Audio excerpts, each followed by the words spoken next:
Bueno, hoy otra vez toca hacer un comentario editorial en donde suena reiterativo, pero es necesario destacar nuevamente la falta de legalidad y de legitimidad del gobierno a la hora de actuar.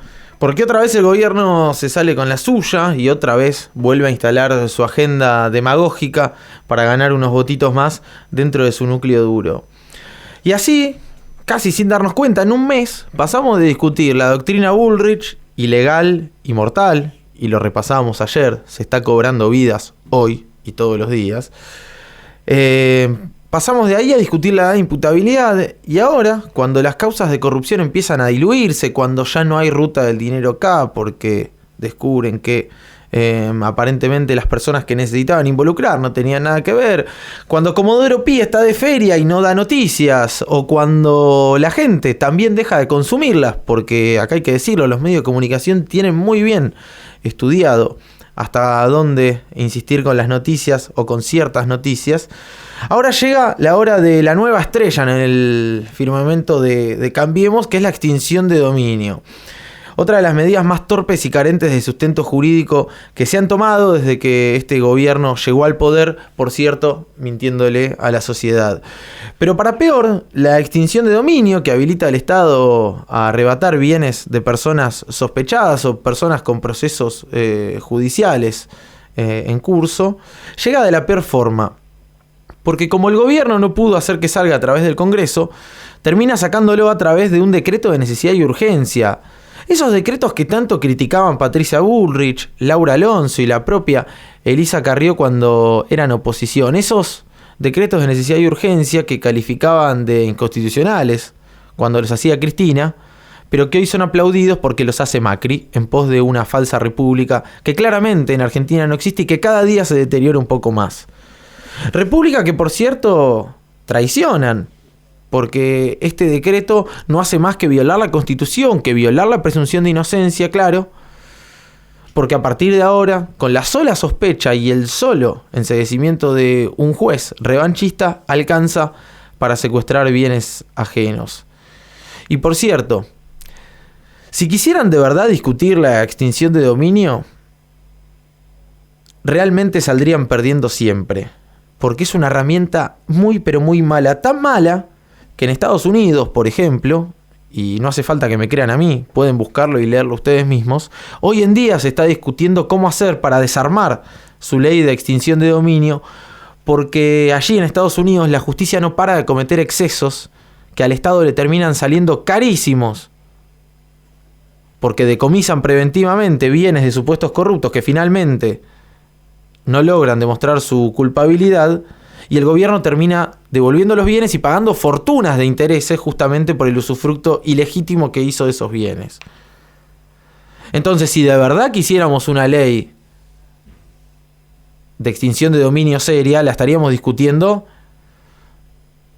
con todos los alcances y con todos los casos testigos que tenemos en el mundo, que como te decía, claramente no son favorables.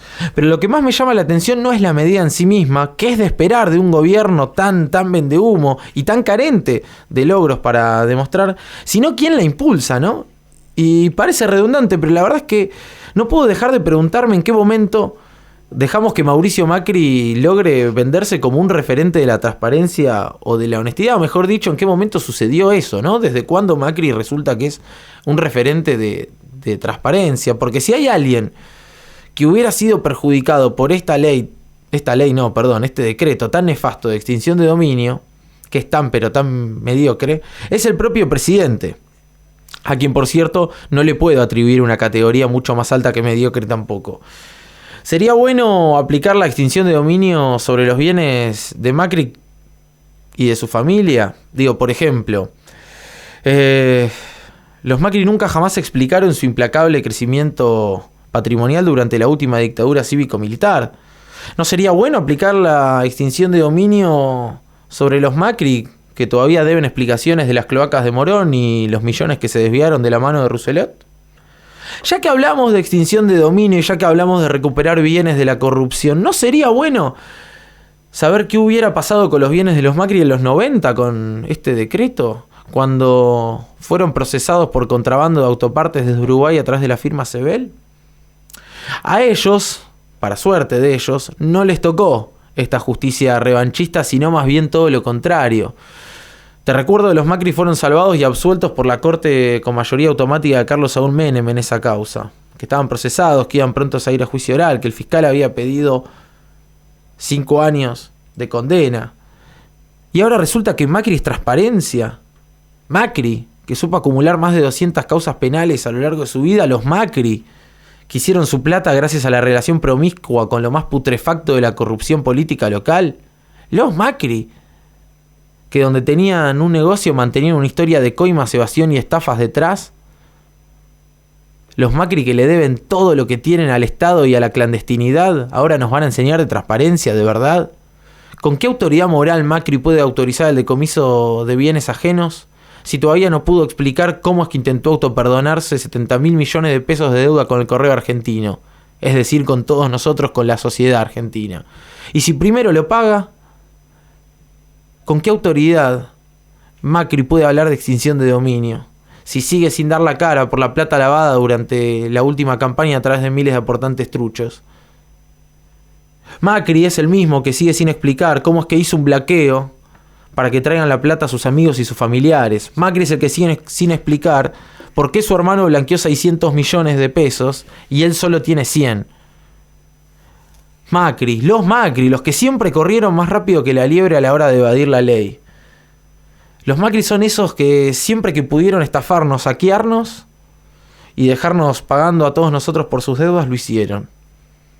Los Macri son esos que todavía no explican cómo es que su familia se llevaron 70 millones de dólares hace 2 años, no hace mucho, con los parques eólicos que el propio presidente habilitó para administrar. Los Macri son los que siguen sin dar la cara por las decenas de cuentas en paraísos fiscales, donde el presidente figura como director y administrador. Por eso es que no puedo dejar de pensar cómo es que Macri llega a tomar una medida que de aplicarse en su justa forma lo dejaría viviendo abajo de un puente, literalmente. Pero claro, a este cuento le falta agregar lo que es imposible de apartar, y es la convicción que tiene Macri de que nunca va a pagar la cuenta. Porque la historia sí se lo enseñó, porque nunca jamás en su vida pagó la cuenta por todas las que hizo. Porque en este país los verdaderos culpables, los culpables de verdad, de la pobreza, la miseria y la desigualdad, nunca pagan. Y eso Macri lo sabe por experiencia propia. En dictadura, con Alfonsín, con Menem, con De la Rúa y hasta con los Kirchner. Los Macri nunca jamás perdieron. Los Macri no saben lo que es tener que darle explicaciones a la justicia y ni siquiera se lo pueden imaginar, porque claro, los Macri descansan en la tranquilidad de ser los Macri. Mientras tanto, ríen y disfrutan mirando desde la comodidad del establishment al que pertenecen cómo la justicia se divierte tomándose revancha a cuenta de ellos. Mientras tanto, disfrutan viendo cómo suben en las encuestas con estas medidas demagógicas. Aunque afuera muera gente inocente por la doctrina Bullrich, aunque los pibes ya no puedan ir a los colegios nocturnos porque cierran, aunque los pibes de 15 años sean encerrados en una cárcel, aunque la extinción de dominio se lleve por delante a 100 inocentes para agarrar a un culpable, poco les importa. Lo importante es que sigan midiendo las encuestas. Y lo importante, por sobre todas las cosas, es estar protegido, estar amparado, estar lejos del alcance de las medidas que ellos mismos toman, porque claro, ellos bien saben que son los dueños de la pelota, al menos por ahora. Pero una cosa está clara en todo esto, y es que por más esfuerzo y medidas demagógicas que tome, Mauricio nunca jamás será recordado por su transparencia y honestidad, porque Mauricio, por más que quiera disfrazarse, nunca dejará de ser un Macri. Y déjame decirte, Mauricio, que los Macri en este país, y lo sabemos, solo saben estafar y hacernos pagar la cuenta. El Destape Radio, la radio de este lado de la Argentina.